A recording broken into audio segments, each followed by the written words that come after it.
Hello friends. आज मैं आपके लिए एक ऐसी स्टोरी ले आई हूँ जिसको सुन के शायद आपके रोंगटे खड़े हो जाएंगे। हमारे इस एनिमेशन को सपोर्ट करने के लिए इस वीडियो पे लाइक जरूर करें और हाँ दोस्तों, इस वीडियो को एंड तक जरूर देखिए। शेखर अपने फैमिली के साथ शहर में रेंट पर रहता था। उसकी फैमिली में वो, उसकी पत्नी काजल और बेटी आयशा थी। अब वो खुद का घर खरीदना चाहता था, लेकिन शहर में घर खरीद पाना बहुत ही मुश्किल था कि तभी उसे एक ब्रोकर का फोन आता है। हेलो शेखर सर, मेरा नाम पवन है और मैं एक ब्रोकर हूँ। हाँ बोलिए सर, शहर से आधे घंटे की दूरी पर एक बहुत ही अच्छा घर है, क्या आप उसे देखना चाहोगे? हाँ, क्यों नहीं। ओके सर, तो कल ही मैं आपको वो घर दिखा दूंगा। शेखर को वो घर पसंद आया और वो शहर से दूर वो घर खरीदता है और वहां रहने चला जाता है। शेखर अपने परिवार को लेकर नए घर पहुंचता है। काजल नए घर को देखकर डर जाती है क्योंकि वो घर बाहर से खंडहर जैसा था और आसपास दूर दूर तक कोई भी घर दिखाई नहीं दे रहा था।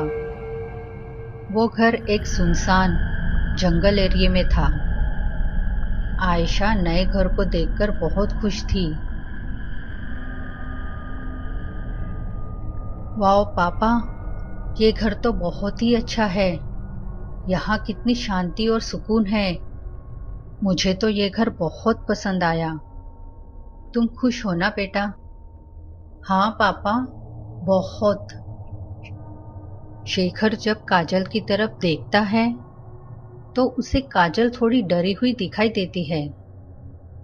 काजल, क्या हुआ? तुम इतनी डरी हुई क्यों हो? शेखर, हम यहाँ नहीं रहेंगे। लेकिन क्या हुआ काजल? शेखर, ये घर बाहर से कितना डरावना है और यहाँ आसपास दूसरा कोई भी घर नहीं है। कल अगर कोई प्रॉब्लम हुई तो हमारी मदद के लिए यहाँ कोई भी नहीं आएगा। काजल, तुम टेंशन मत लो। ये घर दूर है लेकिन हमारे बजट में है और हम शहर से सिर्फ आधे घंटे की ही दूरी पर है। अब तुम रिलैक्स हो जाओ। चलो अंदर जाते हैं।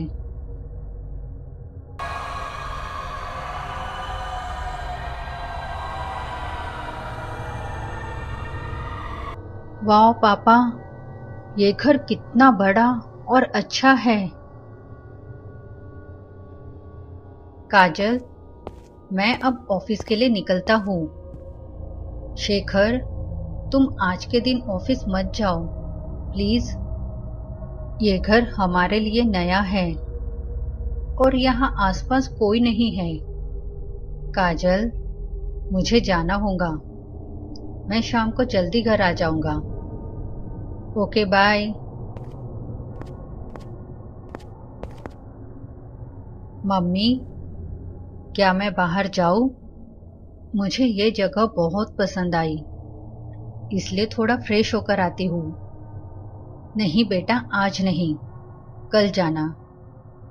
मम्मी प्लीज, मैं जल्दी आ जाऊंगी। मेरा मोबाइल भी मेरे पास है। ओके बेटा, लेकिन अपना ध्यान रखना। Thank you mummy, bye. Bye बेटा।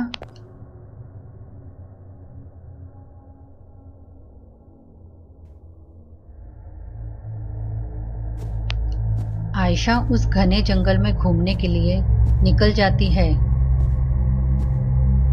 उसे वो ग्रीनरी और शांत वातावरण बहुत पसंद आता है। वो अपनी ही धुन में उस जंगल की सैर कर रही होती है। वो जंगल काफी डरावना था, लेकिन आयशा को वहां का शांत वातावरण बहुत पसंद आया। और वो काफी रिलैक्स महसूस कर रही थी। वो चलते चलते जंगल के काफी अंदर चली गई थी। थोड़ी दूर चलने के बाद उसे पंछियों की आवाज सुनाई देने लगी। जब उसने ऊपर देखा तो वहां एक भी पंछी नहीं था। लेकिन आयशा उस बात को नजरअंदाज करते हुए आगे चलने लगी। उसे वो जगह इतनी पसंद आई कि उसे पता ही नहीं पड़ा कि वो जंगल के कितने अंदर जा रही है।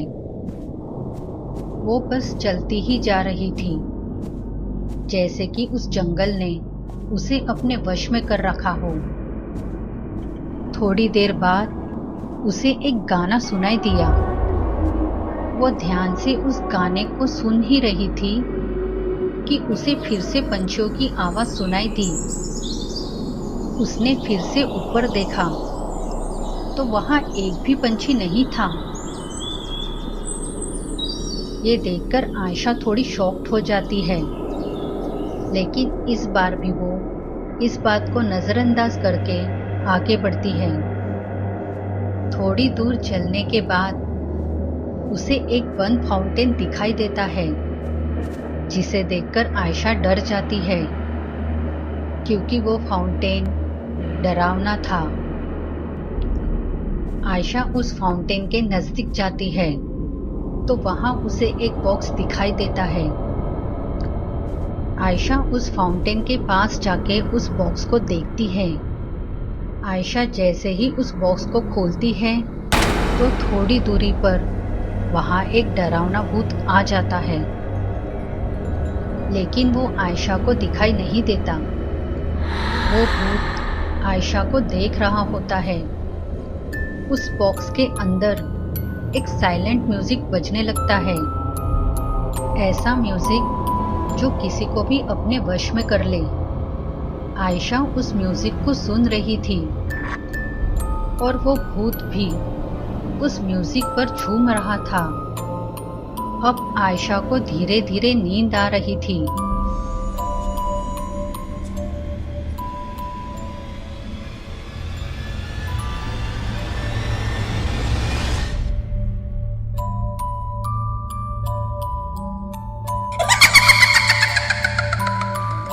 तो दोस्तों, आज की ये स्टोरी यहीं खत्म होती है।